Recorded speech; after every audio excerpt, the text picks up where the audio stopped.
ಮುದಾ ರಶೆ ಗದ ಫಹಕ ಗೆಂದೋಮಟ್ಟಕ PSM Air ಡೌನ್ಲೋಡ್ ಕುರೆವುಮ ಫಹು ಮೋಟು ಕುರವ್ವ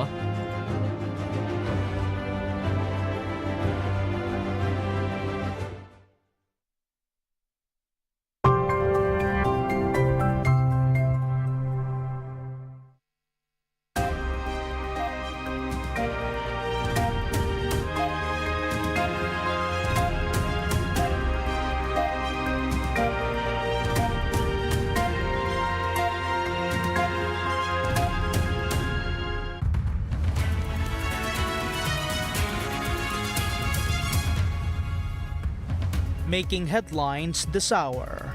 Parliament Secretariat announces that the People's Majlis is set to reconvene for its first session of the year on February 5th. The Global Smooth Flotilla Coalition pledges to persist in its mission despite recent confrontations with Israeli forces.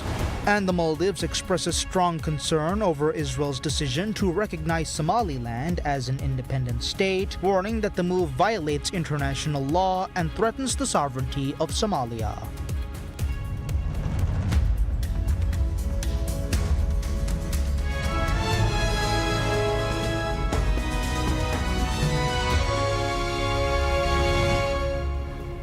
Bismillahirrahmanirrahim. Assalamu alaikum and welcome to PSM News in English with me, Abdullah Ahil.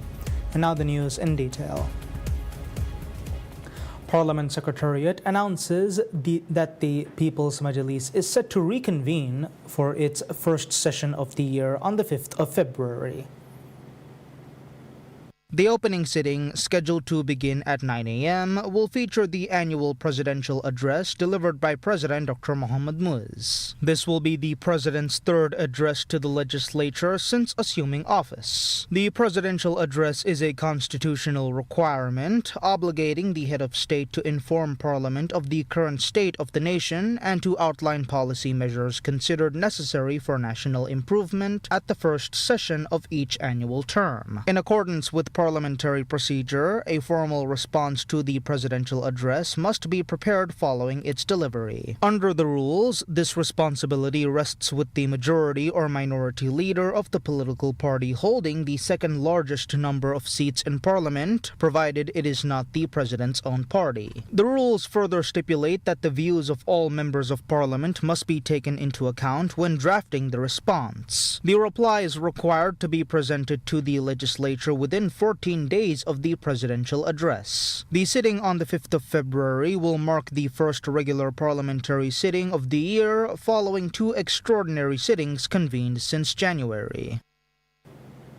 The Maldives expresses strong concern over Israel's decision to recognize Somaliland as an independent state, warning that the move violates international law and threatens the sovereignty of Somalia. Speaking at the 22nd Extraordinary Session of the Council of Foreign Ministers, CFM, of the Organization of the Islamic Cooperation, OIC, in Jeddah, Maldivian Foreign Minister Dr. Abdullah Halil said the decision amounted to a clear breach of Somalia's territorial integrity and ran contrary to the principles enshrined in the United Nations Charter.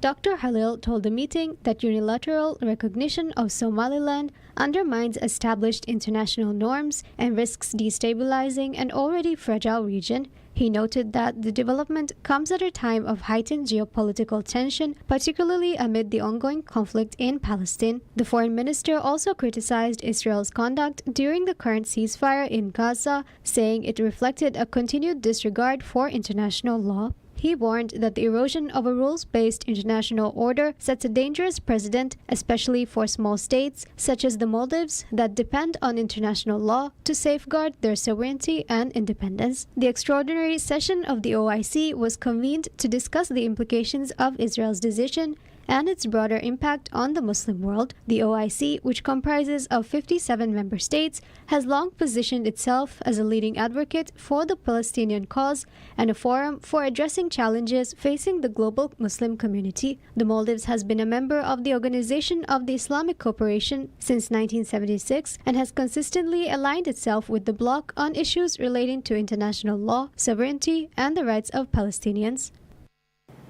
The Global Samud Flotilla Coalition, a group leading international efforts to challenge the occupation of Gaza, pledges to persist in its mission despite recent confrontations with Israeli forces. In an exclusive interview with PSM News, coalition members detailed their experiences and future plans following a high-profile incident where their ships were intercepted and participants detained by Israeli authorities before being released under global pressure. A four-member steering committee delegation comprising Tiago, Brazil, Saif Abukashek, Palestine, Mohammad Nadir Al-Nouri, Malaysia, and Cleoniki Alexopoulos, Greece, visited the Maldives from the 6th to the 8th of January to share insights from their recent voyage. The trip, which saw over 500 activists from 44 countries, was met with a violent response as Israeli forces boarded their ships at sea, arresting participants in what the coalition described as a violation of international law. Tiago Avila, a participant, recounted harrowing conditions in detention centers, alleging that facilities previously used to torture Palestinians still bore signs of abuse, including accounts of sexual and physical violence. Despite the dangers, the delegation affirmed their commitment to organizing a larger flotilla this spring, expecting 3,000 participants from 100 countries. Saif Abukashek highlighted improved logistical planning, including safety measures against Israeli drone attacks and naval blockades, while calling for technical maritime support from nations like the Maldives. The coalition remains undeterred, framing their mission as a moral imperative to expose Palestinian suffering and pressure Israel to end its siege of Gaza. The Maldivian government expects to see tangible progress this year in its efforts to address drug abuse, a problem officials say affects a significant portion of the country's population.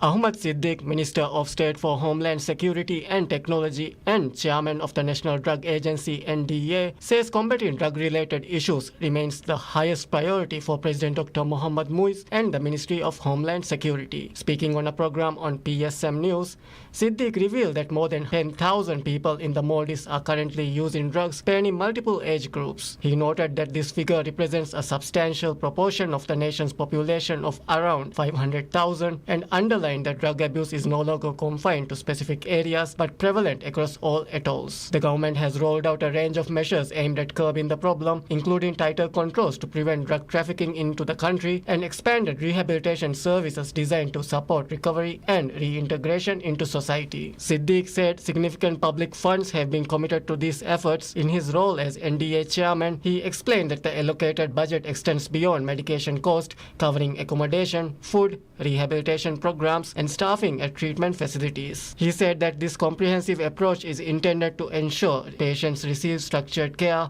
education, and skills that enable them to contribute positively to society after treatment. Currently, 9 drug rehabilitation centers are in operation nationwide. During President Muiz's visit to the atolls towards the end of 2025, work also began on new rehabilitation centers in Velidu in Nunu Atoll and in Lamu Atoll. Officials say this decentralized strategy is designed to make treatment more accessible by allowing patients to receive care closer to home, reducing both travel costs and the need to journey to the capital, Male. The centers are expected to cater to individuals undergoing court-mandated treatment, people living on the streets with substance addiction, and those who voluntarily seek help. Rehabilitation programs include a range of educational and vocational training initiatives aimed at long-term recovery. The government has also pledged to intensify enforcement efforts against drug trafficking and says it is confident that these combined measures will begin to deliver measurable results within this year.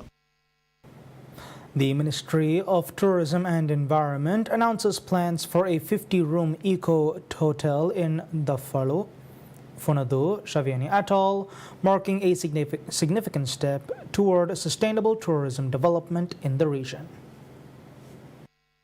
Known for its rich biodiversity, including seasonal flamingo visits and thriving mud crab populations, the lagoon is poised to become a model for eco-friendly hospitality. Interested investors have until the 12th of January to submit bids for the project, which will feature at least 100 beds alongside eco-conscious amenities. The broader development plan includes a water sports platform, a mud crab breeding center, a floating restaurant, and protected zones for for wildlife, ensuring minimal environmental disruption. Aligned with the government's Catanate project, supported by the International Union for Conservation of Nature, or IUCN, the Global Environmental Facility, or GEF, the initiative aims to balance tourism growth with conservation. A sustainable financing mechanism, including startup grants, will support long-term ecological and economic benefits for locals. The Farocolo Nature Park, part of the blueprint, will promote nature-based tourism while safeguarding the lagoon's ecosystems. Community consultations will shape the final design, emphasizing equitable resource use. The ministry stated that the project will allow visitors to experience the Maldives' pristine beauty while preserving it for future generations. Minister of Tourism and Environment Tariq Ibrahim states that environmental protection and energy conservation efforts will yield satisfactory results only through international assistance and partnerships. Minister Tariq represented Maldives at the consultation towards the review of SDG 7 at the High-Level Political Forum on Sustainable Development, HLPF 2026, tripling renewables on the Pre-Assembly Day of IRENA 16A. During his intervention at the Pre-Assembly Day of IRENA 16A, Minister Tariq highlighted the importance of international assistance and partnerships in executing environmental conservation efforts. Key discussions during this high-level engagement centered on regional energy transitions, critical enablers like grids, energy planning, digital innovation, and artificial intelligence, AI, mobilizing finance, including sustainable aviation fuels, as well as the question of how renewables can boost agri-food systems and green industrialization. On the sidelines of the 16th session of the IRENA Assembly, Minister Tariq held a high-level meeting with the United Arab Emirates permanent representative to the International Renewable Energy Agency, Nawal Al-Hosani. These discussions were described as highly constructive, focusing on strengthening cooperation in renewable energy development, sustainable innovation, and long-term energy security. Both sides reaffirmed their commitment to deepening collaboration through IRENA, with particular emphasis on advancing clean energy solutions that support climate resilience and sustainable development. The dialogue signals renewed momentum in Maldives-UAE partnership efforts aimed at accelerating the global transition towards renewable energy, achieving 33% of electricity generation through renewable resources by 2028 is a key presidential pledge of President Dr. Mohamed Moise. IRENA 16 was a preparatory engagement for the HLPF 2026, where here members gathered to discuss and advance policies related to global energy transition. Minister of Economic Development and Trade Mohammad Saeed emphasizes that regular dialogue meetings with businesses are important to identify issues and improve services. The minister made the statement while addressing a ceremony held on the occasion of Authentic Maldives' 6th anniversary. In his remarks, the minister said the government plans to continue holding meetings with small businesses in 2026 and 2027, together with concessions that President Dr. Mohamed Moise has decided to provide to small businesses over the next 2 years. The government also provided several concessions and opportunities to businesses in 2025. Launched on January 9, 2020, Authentic Maldives is now celebrating its 6th anniversary. The brand aims to promote, sell, and profit from local products, connecting artisans, small businesses, and entrepreneurs to local and international markets. With over 407 businesses registered as suppliers, Authentic Maldives enabled its suppliers to sell on the leading global e-commerce platform Alibaba in 2025. Over the last year, total revenue dispersed to suppliers increased from $1.71 million in 2024 to $2.01 million in 2025. A portion of payments is now issued in dollars, making imports easier. The Maldives Police Service, or MPS, launches a major special operation under the Operation Alimagu nationwide crackdown targeting sophisticated drug trafficking and money laundering networks.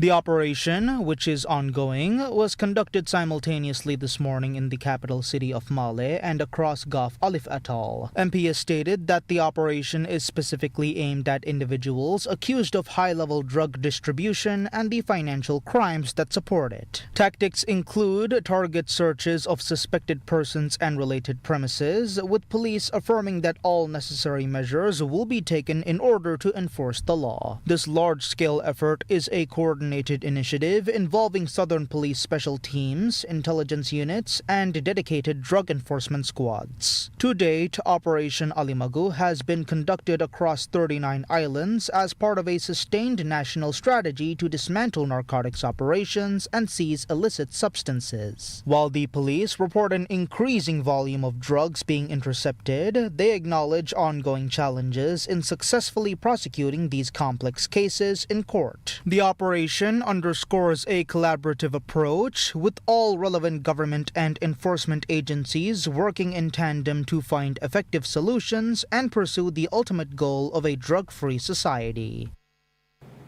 The number of cases decided by the civil court increased by 23% compared to 2024, according to official statistics. The civil court is a superior court established under the Judicature Act of 2010 and has first instance jurisdiction over all civil cases except family matters. During the last year, a total of 5,680 cases were registered in the civil court, up from 5,142 in 2024, an increase of 10.46%. The court decided 6,718 cases in 2025, compared to 5,432 in 2024. In 2025, the number of procedural and jurisdictional decisions fell slightly from 135 in 2024 to 126 in 2025. Meanwhile, the number decisions of interim and other court orders rose from 103 in 2024 to 166 in 2025. The Maldives Inland Revenue Authority, or MIRA, reveals that the state collected over $246 million in airport development fee, or ADF, and departure tax in 2025.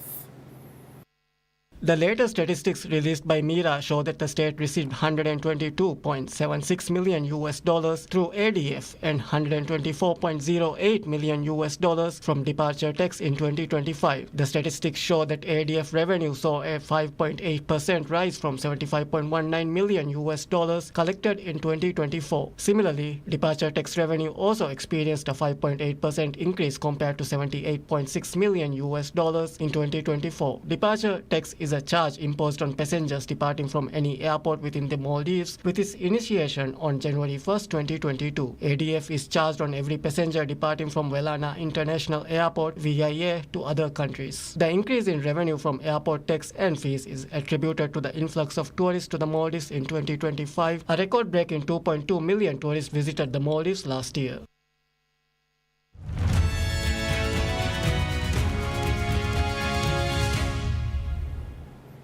Taking a look at business affairs, India's Adani Enterprises plans to aggressively bid for 11 airports that the federal government plans to lease to the private sector as part of the company's $11 billion expansion strategy for airport infrastructure over the next 5 years.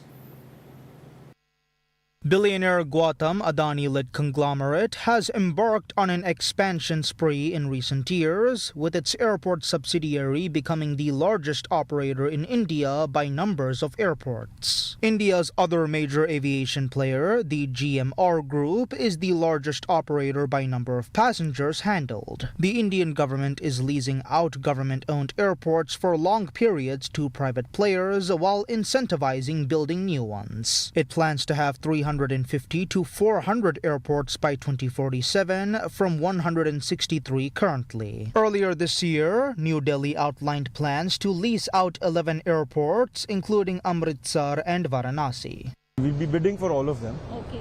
Now we'll see how the bid turns out if we win all of them.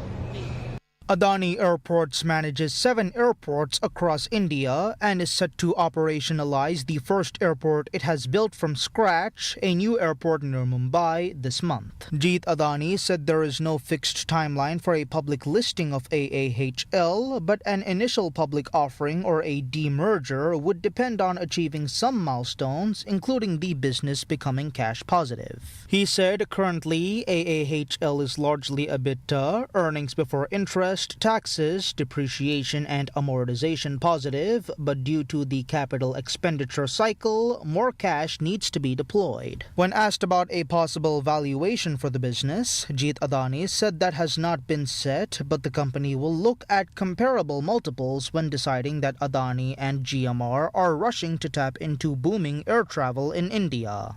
About 174 million passengers traveled from and within the South Asian country by air in 2024, 10% more than a year ago, data from the International Air Transport Association showed. Indian Airlines have placed orders for over 1,300 aircraft since 2023. Jeet Adani said the company has no plans to enter the airline business, citing thin margins.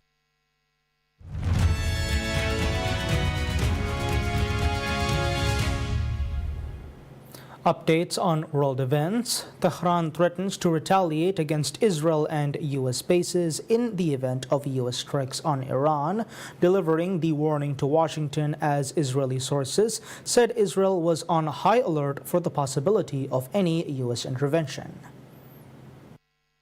With Iran's clerical establishment facing the biggest anti-government protests since 2022, U.S. President Donald Trump has repeatedly threatened to intervene in recent days, warning Iranian leaders against using force against demonstrators. Iranian Parliament Speaker Mohammad Bakr Kalibaf, speaking in Parliament on Sunday, warned the United States against a miscalculation. 3 Israeli sources who were present for Israeli security consultations over the weekend said Israel was on high alert footing but did not elaborate on what that meant. An Israeli government spokesperson declined to comment. The Israeli military didn't immediately respond to a request for comment. Israel and Iran fought a 12-day war in June, in which the U.S. joined Israel in launching airstrikes. Iran retaliated for those U.S. strikes by firing missiles at an American airbase in Qatar. Protests have spread across Iran since December 28th, beginning in response to soaring inflation and quickly turning political when protesters demanding an end to clerical rule. Authorities accuse the U.S. and Israel of fomenting unrest.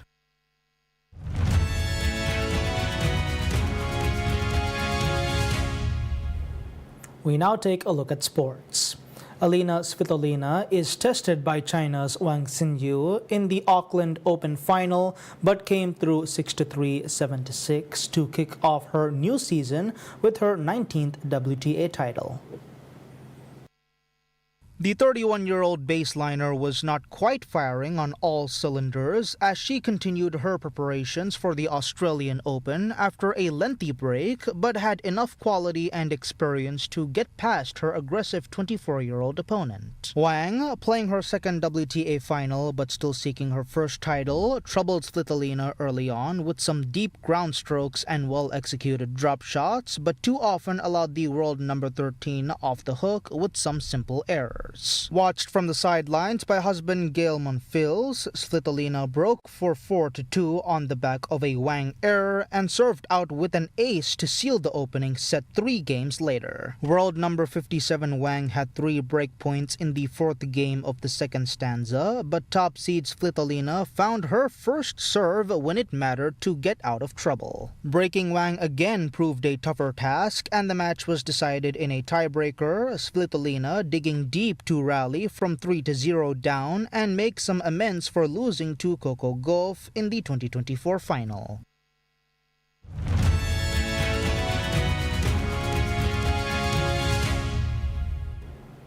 Concluding with lighter news, despite sub-zero temperatures of around -8 degrees Celsius, Berlin swimmers take to the Orankisi Lake at the northeast of the city. In the 40th year of their winter dip tradition, the club Berlin Seals and other friendly clubs hosted a circus event, inviting people and their regular members to turn up in fancy dresses and circus attire. Members of the Berlin Seals, who are aged between 12 and almost 90, go swimming every Sunday from mid-September to the end of April, and many have done so for decades. Seasoned Berlin Seal Michael Blaklinski told Reuters he even started the hobby even before the club got established and came to the Orankasi Lake. Head of the club, Peggy Mueller, told Reuters she believed the swimmers were excited to get into the water. The Berlin Seals, who usually swim naked when no cameras are around, have their origin in what used to be East Berlin, capital of the former German Democratic Republic or GDR, where nude swimming was widespread and perceived as normal. The 190-member club said it has become so popular over the decades that it is currently unable to accept new members. And that's all the news we have for today. We'll be back with any further updates. Until then, I'm Abdullah Ahil from PSM News.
කුදරති රීතිකමා තිමාවශි හිමායකුරුම් දිවහිංගේ රීති ආදකාදයා සගාෆයි ඊජාදී උම්රානී තරග්ගි නමූනා රශුෆතුරුවෙරිකං මේ දායිරාතකුන් රාජ්‍යගේ තාරිහුගාවෙස් මුලින් අල ගෞමී ෆෙම්බරුගා එම්මෙ ෆාහක් කොළවේ රටශුගේ මස්සක්කතා කාමියාබීගේ අගු වසම් කුරුමට